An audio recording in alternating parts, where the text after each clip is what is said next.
The broadcast is now starting. All attendees are in listen-only mode. All right, everyone, we're going to go ahead and get started since it's right at 2 o'clock. My name is Ken Strickland. I am a reference attorney with Fastcase, and today we're going to talk about managing student debt during this coronavirus pandemic. We're going to talk about some very specific relief we're going to get for our student debt from the various debt relief bills. And then we're also going to talk about some general things that are in place for managing student debt during any time of our lives. A little bit of housekeeping, because a lot of people often ask. This is an informational webinar only. So if you were here seeking CLE credit, unfortunately, this webinar does not qualify. However, if you go to fastcase.com/webinars, we do have plenty of options for those needing free CLE credit during any time of the year. We offer at least 1 hour of CLE credit eligible webinar presentations each and every week. So make sure you check this out if you're interested. Another thing, if you know anyone that has signed up for this session and was not able to attend, please let them know that I will send out a video recording and a copy of the presentation materials within about 48 hours of this webinar being complete. For those of you who are also on the line, don't worry about taking notes, because I will also send you the presentation materials for your own reference as well, because we're going to have lots of useful attachments and things that you'll find informative in the future. So with that housekeeping out of the way, let's dive right into why you're here. So we're going to start out with talking about federal student loans. Now, federal student loans, as many of you likely know, are often the loans that receive the most focus when we're talking about sort of management options and debt relief programs. And just like with everything, for debt relief options that are associated with the coronavirus pandemic, or the bills and the laws that are providing us with that sort of COVID-19 specific student loan relief, federal student loans receive the most care. So generally, the biggest student loan relief for federal loans came from the most recent act, the CARES Act. So what the CARES Act did is it placed on most federal student loans an automatic 7-month forbearance. Now, if any of you have experience with regards to administrative forbearances or the other type of common forbearance for a federal student loan, the economic hardship forbearance, you may remember that typically what happens with a forbearance is you put your loans, you're able to delay your payments, but interest builds, and then at the end of that administrative or the end of that economic hardship forbearance period, all of that interest that builds is then added to your principal. And so all of a sudden now your principal is increased, and now you're going to be paying interest on this new sort of capitalized principal balance.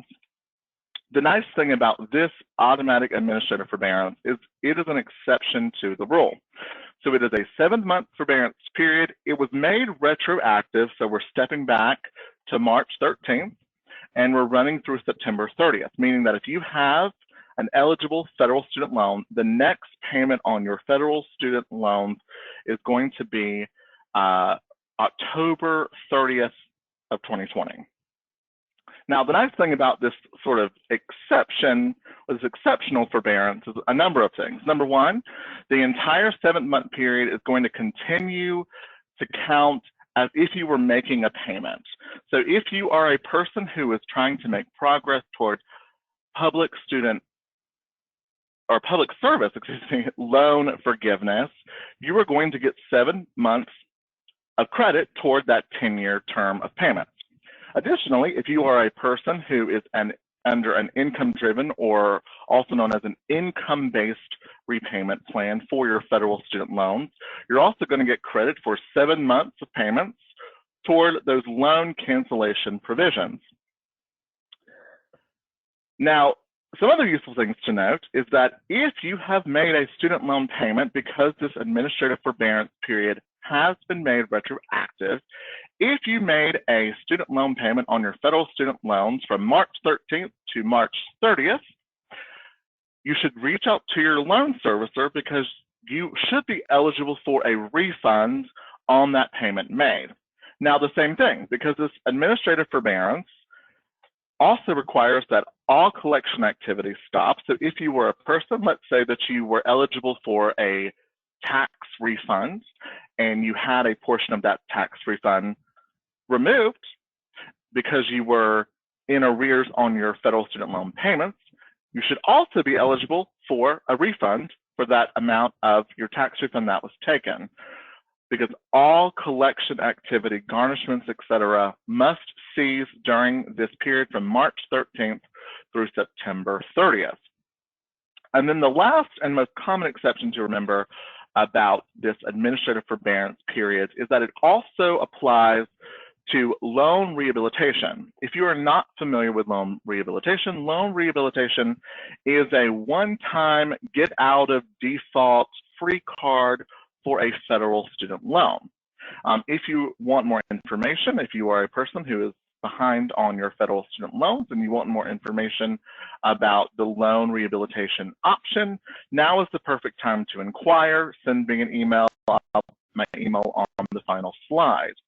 Loan rehabilitation, as a general rule, takes a loan that is running typically 6 to 9 months behind, calculates a minimal payment, and then basically performs a magic act and makes that loan current, often paying as little as 10% of what you owe in arrears.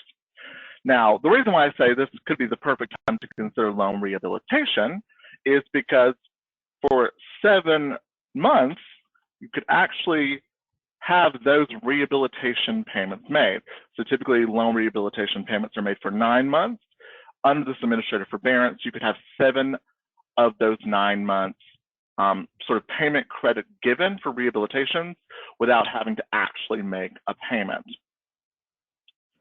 So moving forward, let's talk about what type of federal loans are covered by this administrative forbearance. All federal loans are covered except the 2 categories you see on your screen. Perkins loans that are owned by your university are not covered. And then federal loans owned by commercial entities. So if you borrowed a federal student loan prior to 2010, those federal student loans fell under a different version of the sort of student loan servicing management, so the FFEL program. Prior to 2010, commercial banks and commercial entities often engaged in kind of individual management of those federal student loans. Those loans do not qualify for this administrative forbearance period. Now, the question a lot of you may be asking is, okay, well, those are the categories. How do I determine what types of loans I have? Well, the easy way to do that is to use studentaid.gov. So you go to studentaid.gov. If you do not already have an FSA ID, I put a link in the top right for you to show you where to get one. Federal Student Aid ID is easy to get. All you need is your social security number and your date of birth and a working email address. Once you verify those 2 pieces of information and provide an email address, you're able to receive an FSA ID. Now you're going to use the following steps. I had some nice screenshots from a person who's unfortunately, it appears, sitting in about $300,000 worth of student loan debt. So I hope that is not your situation, but we're going to use these images just for informative purposes. So you're going to go to studentaid.gov. You're going to log in with your FSA ID and password. You're going to click View Details, as you see in the first image on the right-hand side where the arrows are pointing. And then you're going to scroll down from the screen that displays to examine your loan breakdown. Now, a loan that is covered by the administrative forbearance will begin with Department of Ed under the loan title. It's usually going to be labeled Department of Ed / the name of your federal loan servicer. Now, if you have a federal loan that was one of those pre-2010 loans, you'll oftentimes see something like you see on the screen here where it says the College Foundation.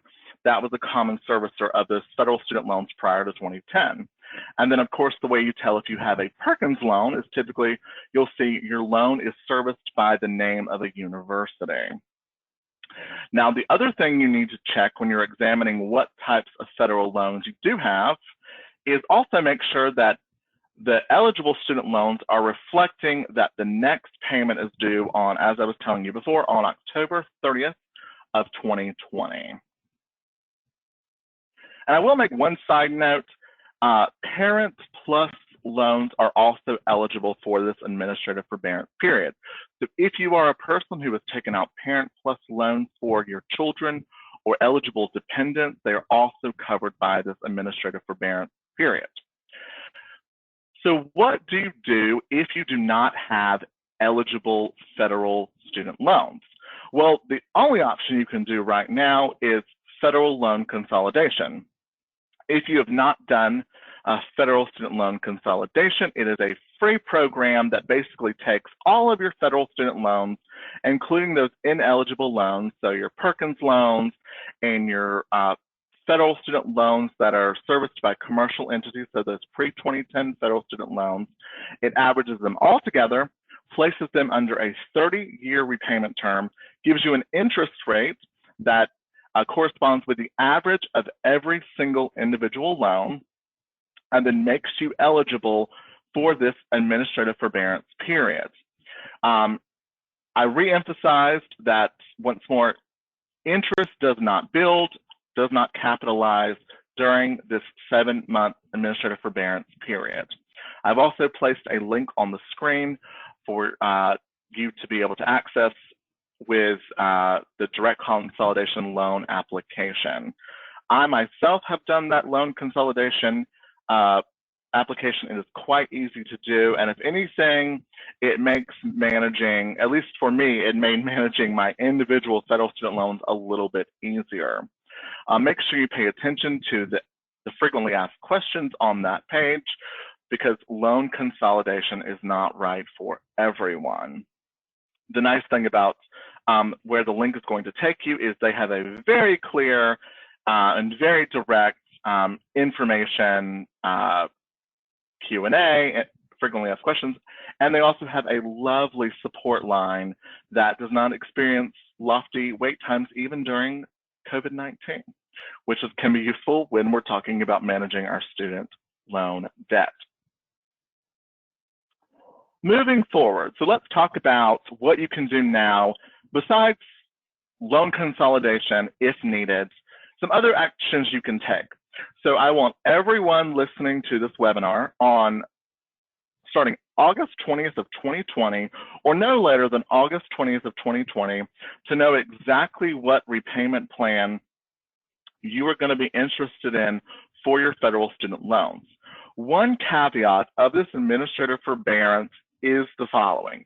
You will have to reselect a repayment plan. So if you are a person who's using something like the repay plan, the IBR plan, the pay plan, any of these additional plans outside of the standard 10-year repayment plan, you will need to reselect a payment plan. You should receive, according to the CARES Act, you are supposed to receive at least 6 communications. However, because I always like to be a little more diligent with regards to whether or not these communications are actually going to come, I'm reminding you by August 20th, log into your federal loan servicer site and get that process rolling. If this date is also re-corresponding to when you need to recertify your income, it is useful also to make sure that you have your recent tax returns filed so you can have that tax information automatically imported into the income certification necessary to re-enter into a income-based repayment plan upon the ending of this administrative forbearance period. Some other types of relief you can get if you are a current enrolled student.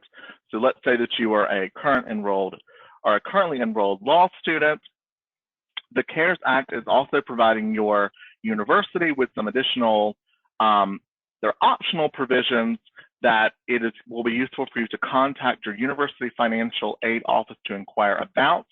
So some of these are, if you experienced a disruption in your law school semester, you may be eligible to have the federal student loans taken out for the semester that was interrupted, canceled.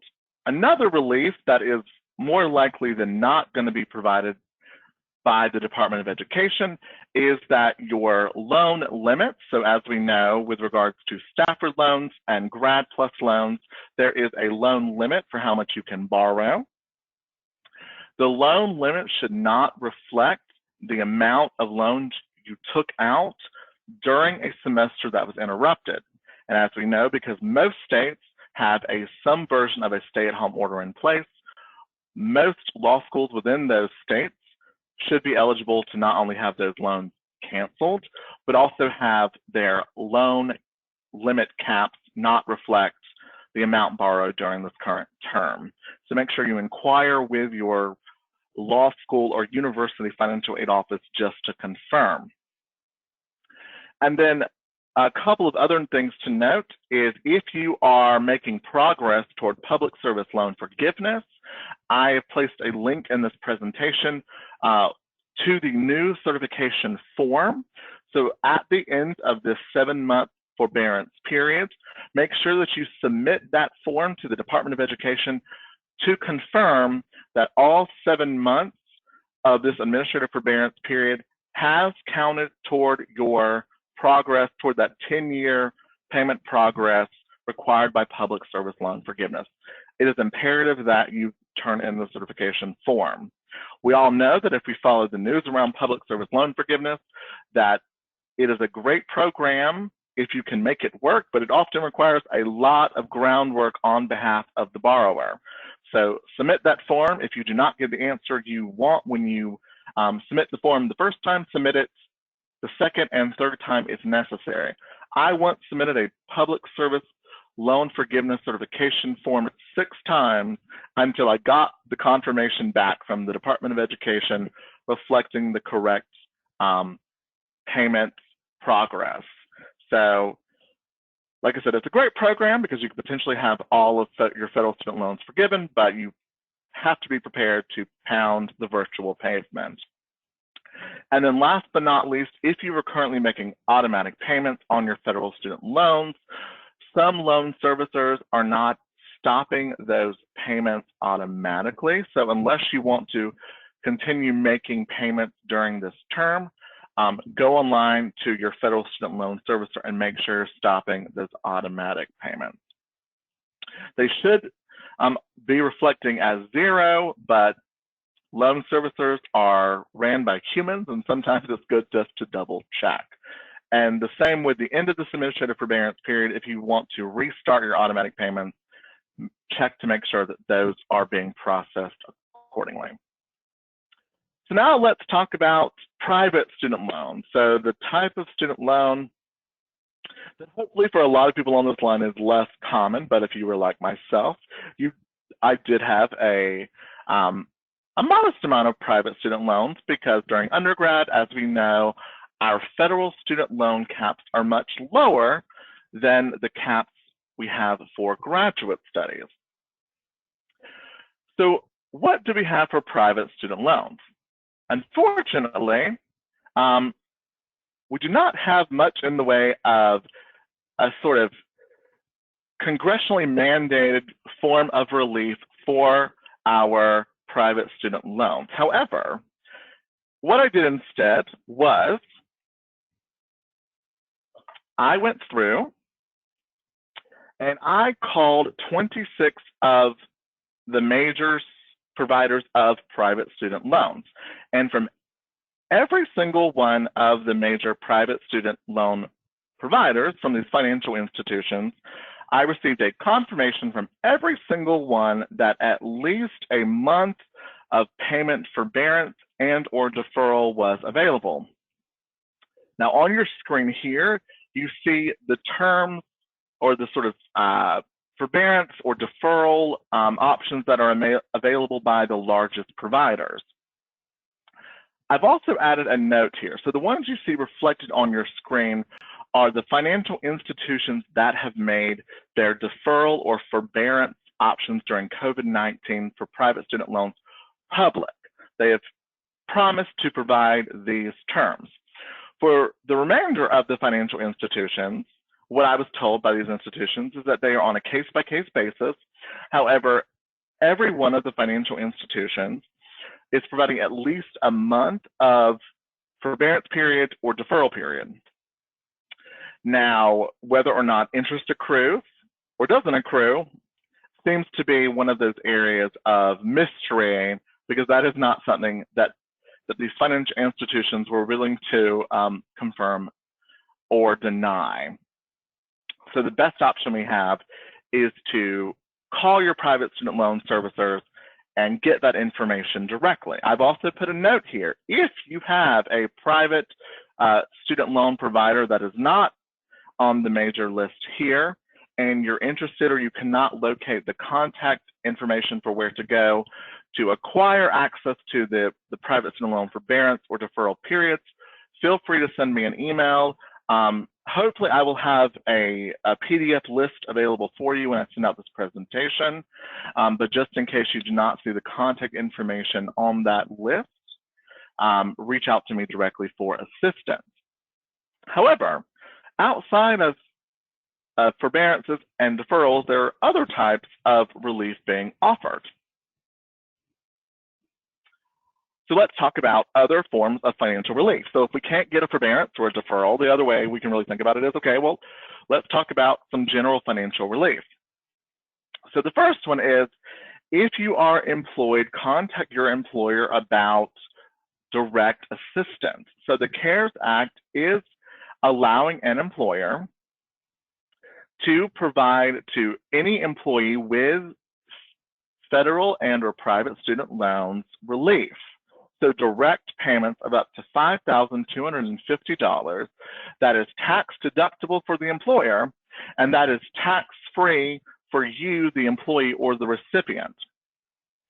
The other nice thing is that if your employer is participating in the forgivable loan through SBA, the Small Business Administration, most common right now is going to be a forgivable loan received through the Paycheck Protection Program. A business owner that has 499 employees or less can use funds received through the forgivable loan programs from the SBA to provide you with funding, or to provide you with these direct payments, these tax-free payments that you can use toward your student loans. So if you have an employer that is not aware of those provisions, make sure you make them aware. If you need access to the direct provision within the CARES Act, please send me an email and I will send you a citation.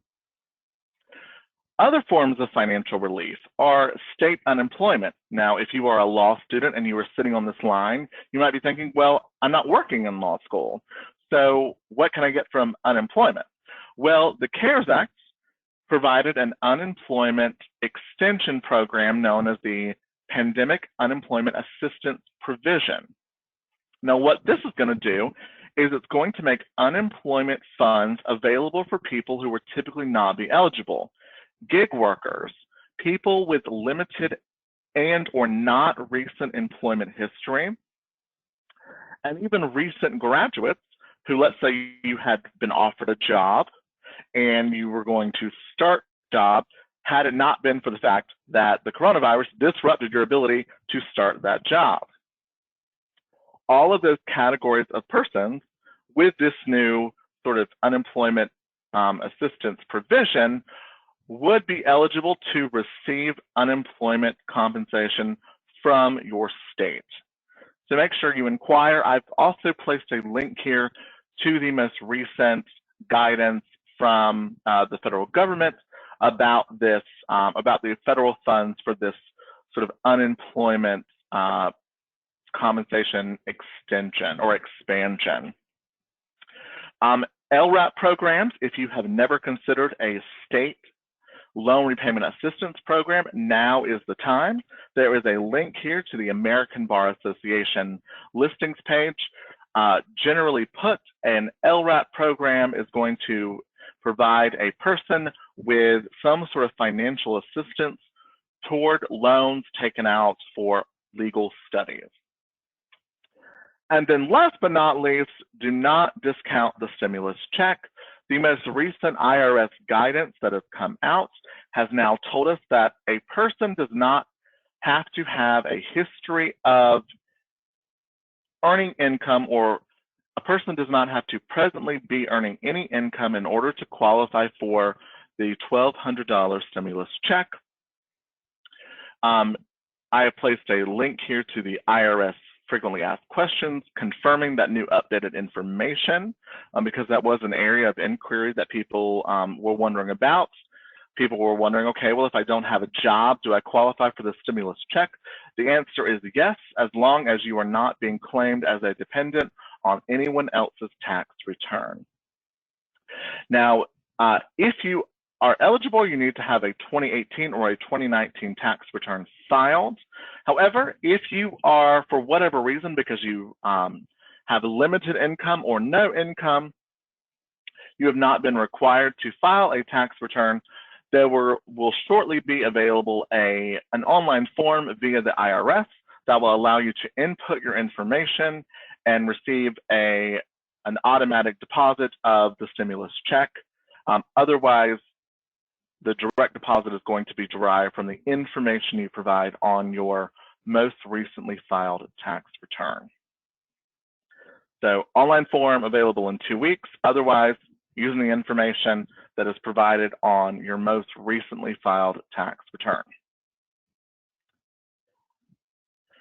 Okay, let's talk about the most uncommon solution, which is bankruptcy. So some of you on this line may be potentially rolling your eyes, because if you have read articles, you may be thinking to yourself, I've heard about the Bruner test, Ken, and no one is able to meet the standard for student loan discharge in bankruptcy. I am happy to report that based upon recent studies, that sort of proposition is becoming more and more incorrect.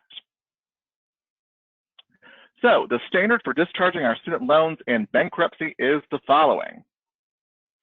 Unless you are in the 8th Circuit, which uses a totality of the circumstances test, every other circuit uses the Bruner test. So in order to have your private or federal student loans discharged in bankruptcy, you have to show that the repayment of your student loans results in an undue hardship to yourself. I have posted a link here to the case from which this current test is derived. It is a 3-prong test that each and every prong must be proven by a preponderance of the evidence. Prong 1 tells us the following.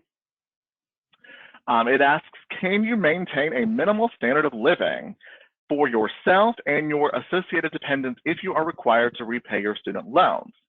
Now, this is the prong of the test that has become the most relaxed. As you see from the list here, bankruptcy courts no longer require you to live in abject poverty in order to meet the requirements of prong 1 of the undue hardship test. The current standards tell us, okay, you must have access to all of the following things on this list in order to be able to say that you are currently existing under a minimal standard of living.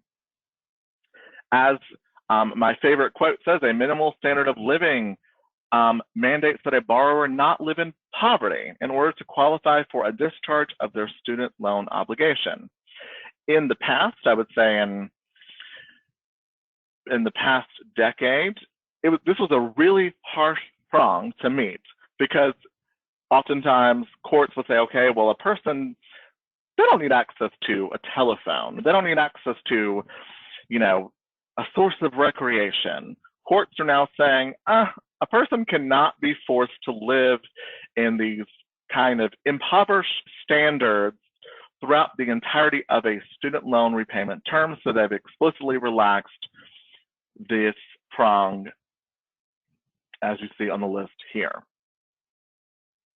Moving to prong 2, you also need to be able to show the presence of additional circumstances that suggest the borrower will maintain an inability to repay their student loans for an extended period of time. Now, it used to be that you had to show, for prong 2, you had to prove an exceptional circumstance. So you had to show that you had a disability or that your dependent had a disability. You had to show that you had an extreme psychiatric condition. And when I say an extreme psychiatric condition or an exceptional psychiatric condition, you had to be able to show that you had, schizophrenia or things of that nature. This prong is also becoming more and more relaxed. So now you can show the presence of circumstances by any of the following things you see on your screen. Old age.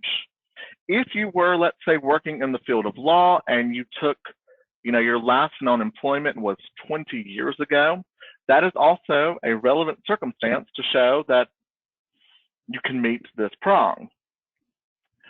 Psychiatric conditions can now include things like the presence of depression or anxiety. You can look at things such as a large number of dependents. So you have all of these new and growing categories of circumstances that make the borrower able to meet prong 2 of the undue hardship test. The one that is receiving the most attention is bankruptcy courts are now also paying attention to job prospects in your geographical area. So let's say that you are going before a bankruptcy court and you are showing that you have applied to 300 jobs and received no offers, or you've received 3 job interviews and no offers out of those 300 applications. That is a circumstance that exists in your favor to now help you meet prong 2 of the undue hardship test. So this is another prong that is, I'm happy to say, has also become more and more relaxed.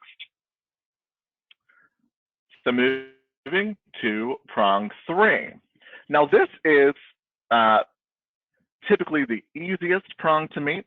So did the debtor make good faith efforts to repay the student loan? So this is often just shown by, did you reach out to your loan servicer and try to enroll in an income-based repayment plan? This prong is most easily met by people with private student loans, because as we know with private student loans, typically we do not have access to income-based repayment programs. So if you have private student loans, this prong is becoming more and more relaxed and more accessible for the borrower to meet with ease. So I've laid out kind of the 6 factors that are usually considered by bankruptcy courts. I pulled these from case law over the past 5 years. So pay attention to these when you're making that consideration for meeting prong 3 of the undue hardship test. And I will say one nice development before I move on, one nice development for prong 3 is that more and more courts are now saying that a good faith effort has to show your ability to make student loan payments that will actually result in the repayment of your student loans and not just the kind of progress toward loan cancellation. So if you were, for example, under an income-based repayment plan, but your payment amounts were so low that in fact you weren't really actually paying off any of the principal of those federal student loans, that is a factor that courts are now considering it, whereas in the past they would say, okay, well, if a person can afford the payments under an income-based repayment plan, that's enough, and that should be all that we consider. Now courts are saying, okay, well, what is the payment amount that a person would actually need to make that would result in a reduction of their student loan principal that would actually allow them to repay most, if not all, of student loan principal during the repayment period. So keep that in mind as well. And then some additional considerations is, as I remind you, stop paying attention to the hype that says that student loans never get discharged in bankruptcy. The most popular jurisdictions where sort of consent is growing for the idea that the undue hardship test has been interpreted too harshly is in Massachusetts, Oregon, Illinois, and New York. For an example here, I know that I read just this morning, I read 19 of the latest bankruptcy cases within the past 12 months from these 4 jurisdictions, and 7 out of the 19 cases resulted in a discharge of the student loan. So it resulted in situations where the borrower was unable to prove or meet that undue hardship test.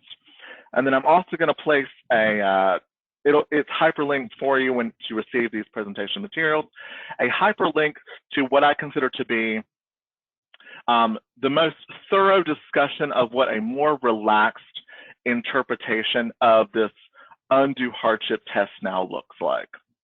I geek out on the Clavel case because it's one of those cases where the judge actually just takes the time to really expand upon legal principles and just has great citations and parallel citations. I hope you will enjoy it as much as I do.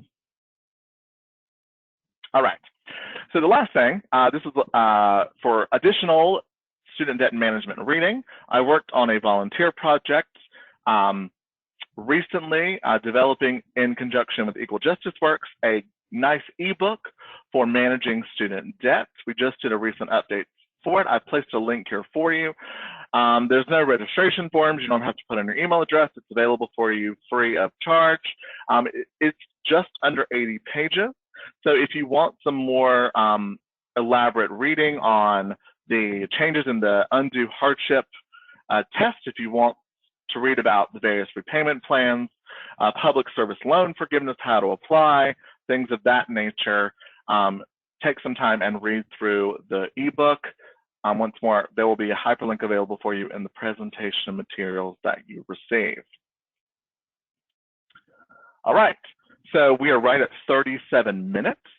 My email address is here on the screen for you, kstrickland@fastcase.com. If you have any follow-up questions of any kind, please feel free to let me know.